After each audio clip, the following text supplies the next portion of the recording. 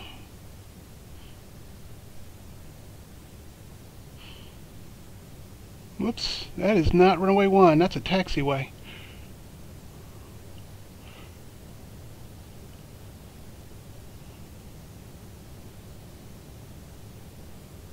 Oh, because I'm not after runway 1, I'm after runway 7. That's my runway.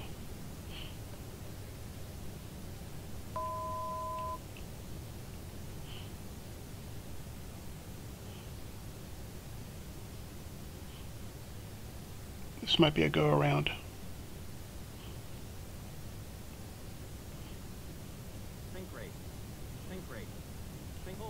This is a go-around.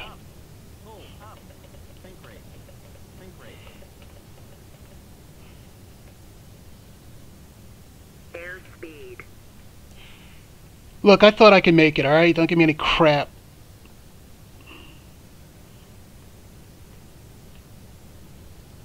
Gear up.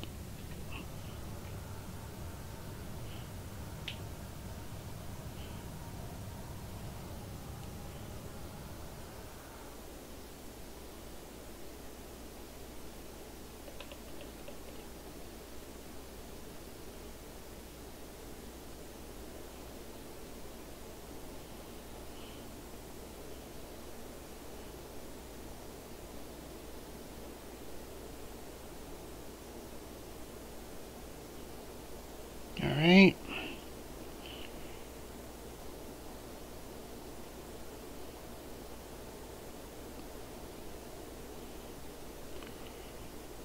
Turning crosswind.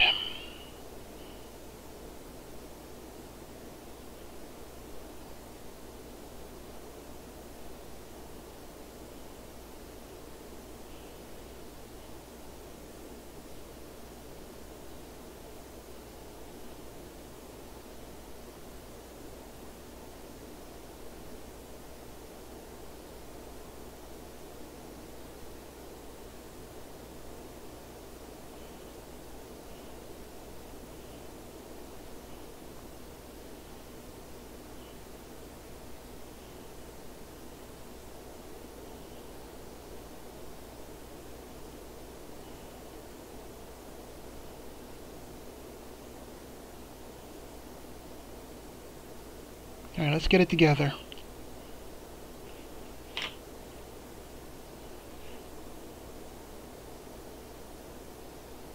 $2,000 too high.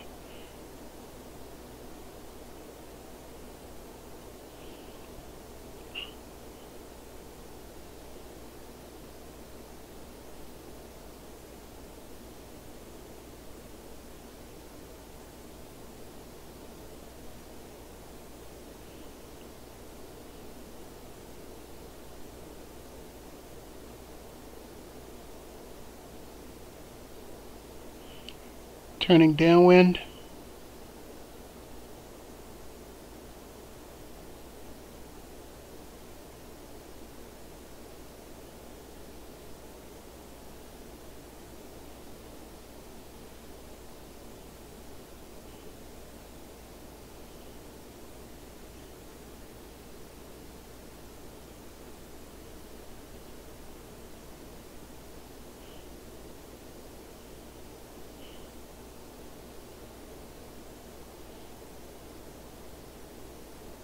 Landing gear.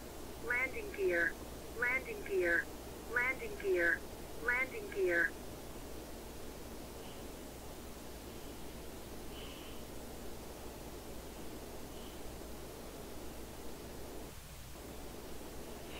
All right.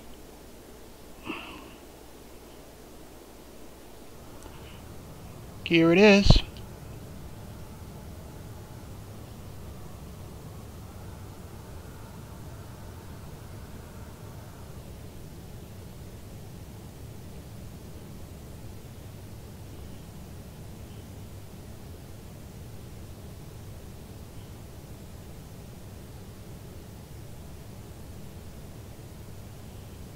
Turning base.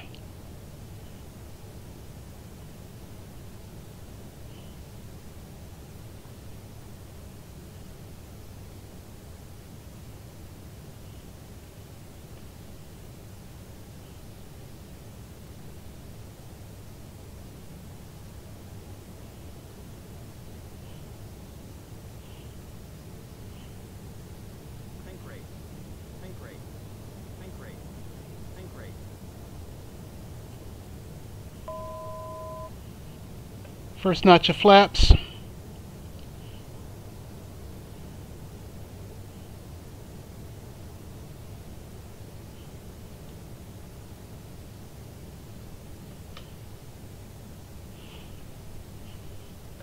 Last notch of flaps.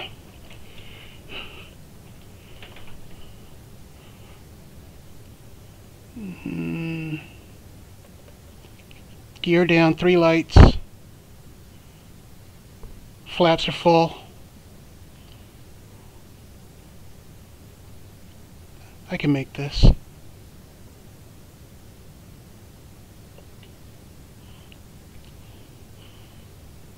Come on, it's a calm wind. You can make this.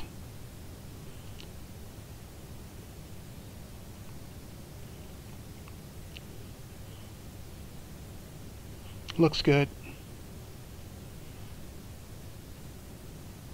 500. Thank you. Come back on center line.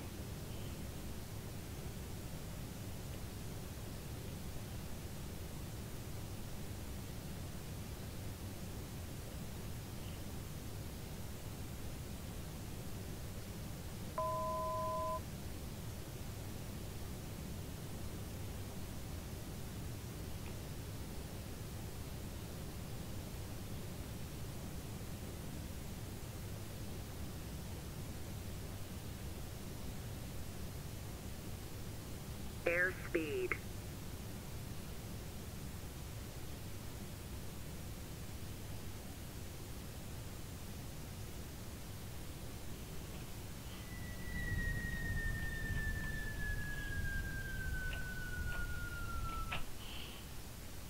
Sweet.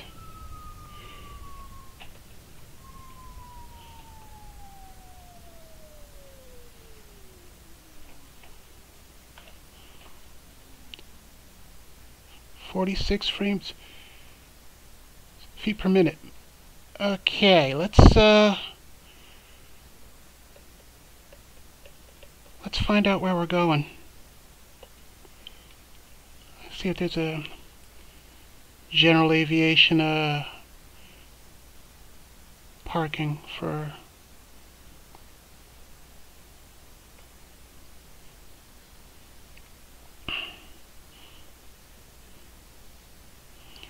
hang on for a second.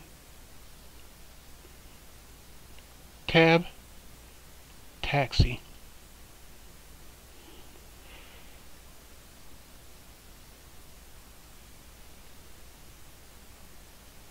Approach.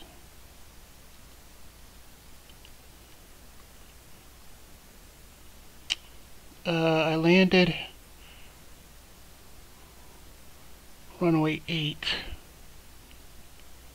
or 7, depending upon how you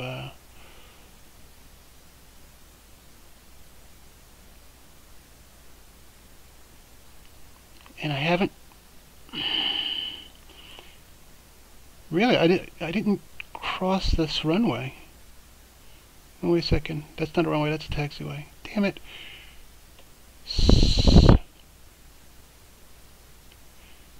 Golf. I'm at taxiway golf. That can't be right.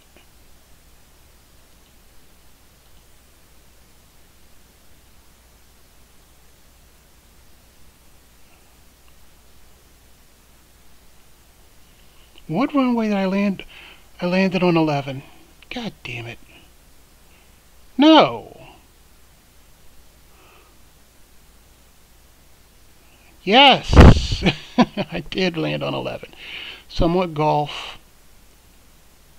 I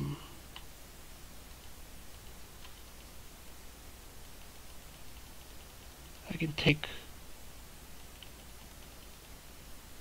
golf.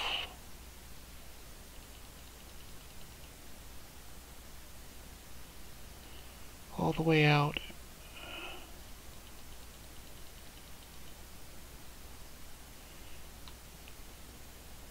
Yeah, golf all the way out. And this is GA parking, I think.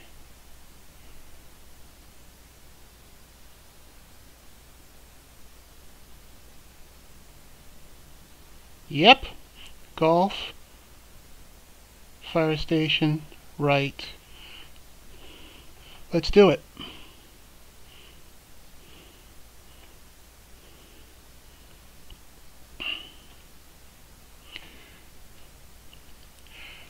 So I probably should have just flown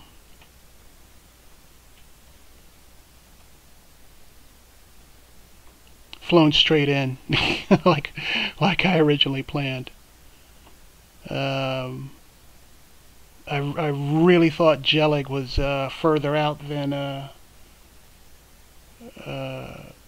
it turned out to be.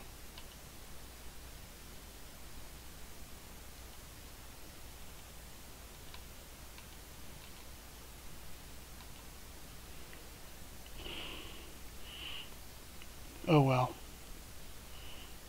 But we're in Missoula, and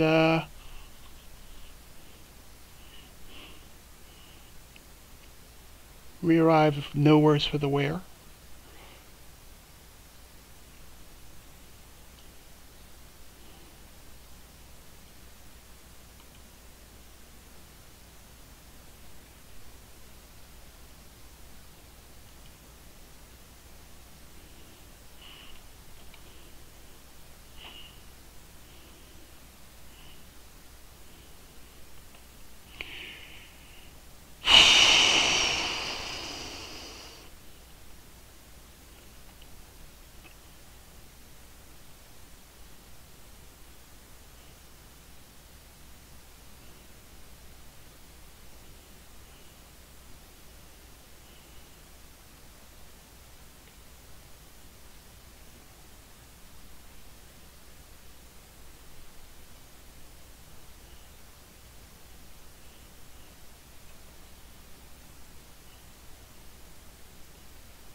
That's right.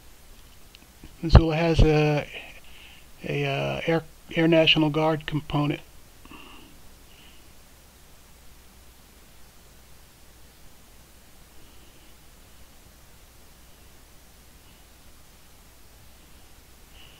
Yeah, I guess I'm gonna park over with them. Cause they're cool. GA ramp. Hey.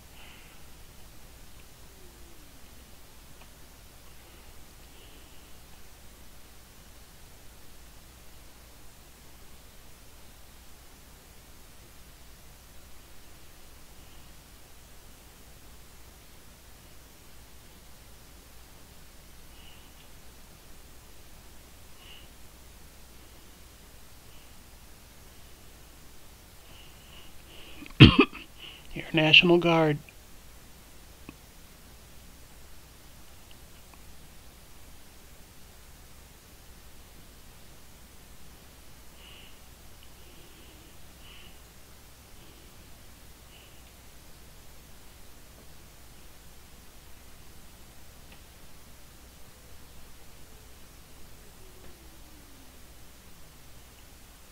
This must be the place. I should park over there just to be a smart ass.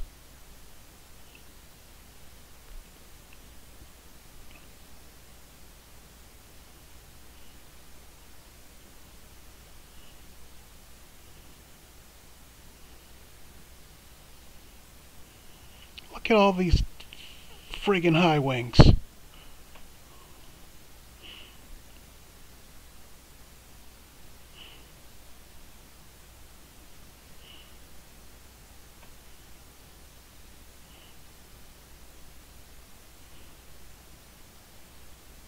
Oh, there's another low wing.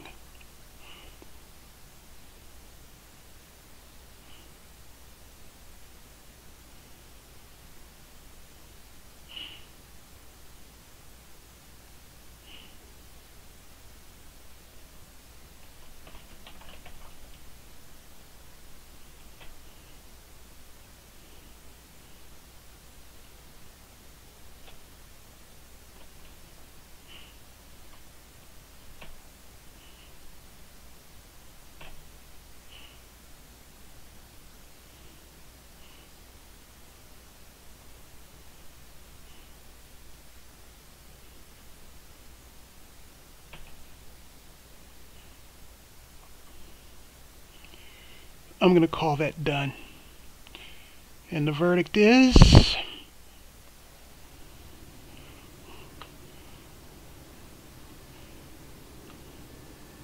good enough for government work.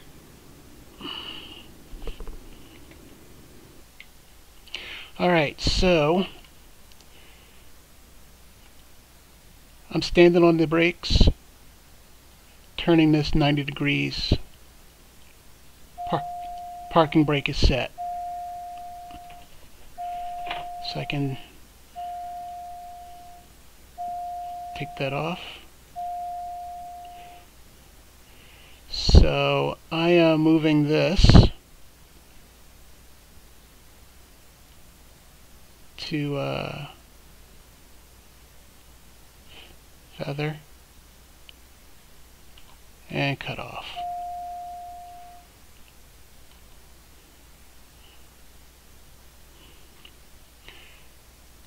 AC off, bleed off,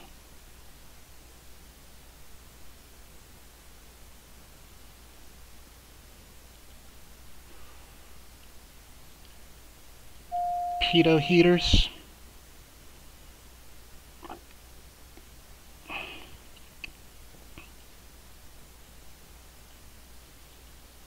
speakers, COM1 nav,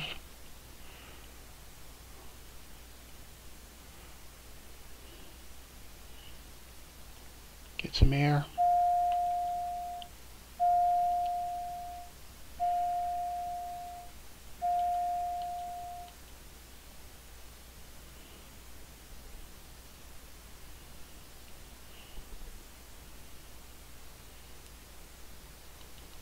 maybe trims off, boost pump off, fuel select off,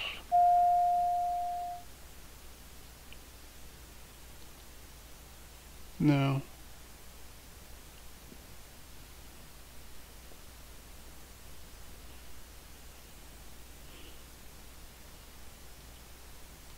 lights off,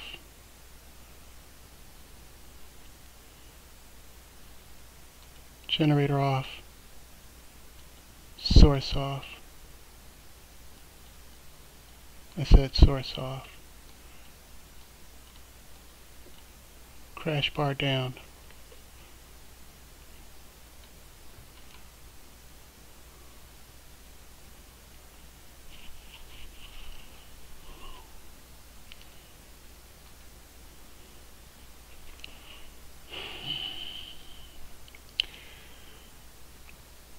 So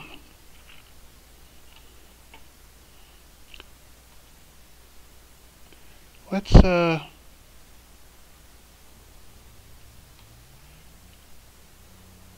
attach that.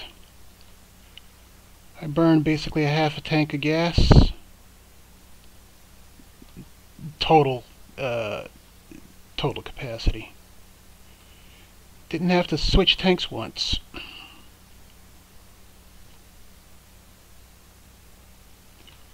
Wicks, static. You can't do anything while the until the engine cools down, and that's not going to happen anytime soon. So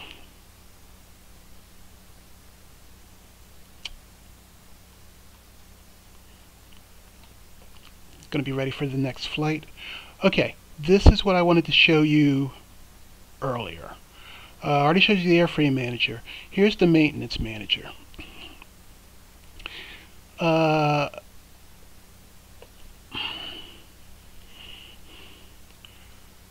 Maintenance log. Oh, none for this plane? Okay. Engine. Open the engine. Because I didn't beat it up, it's basically in damn good condition. However, if I needed to repair it, these would be the costs for each particular component. If I needed to replace it, these would be the costs. and replacing the compressor. Whoo! So there's that. Landing gear. Again,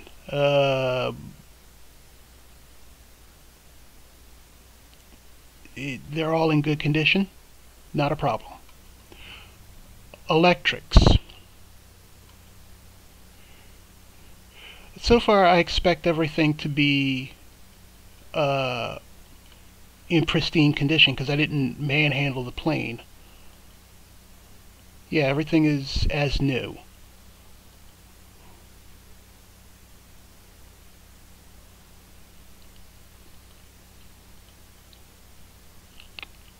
So let's try another plane though.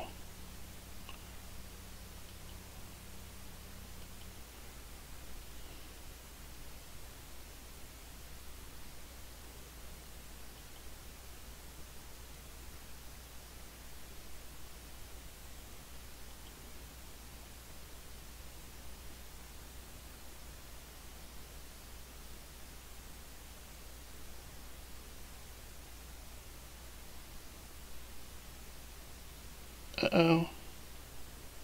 Not good. Not good at all.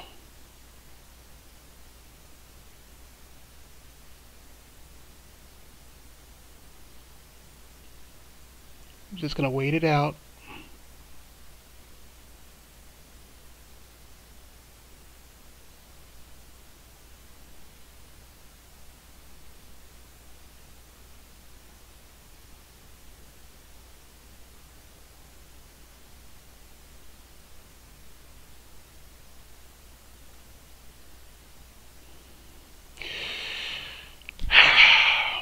So the 3 patches that were released over the weekend, each one addressed some type of random, well, I shouldn't say random, some type of crash to one degree or another.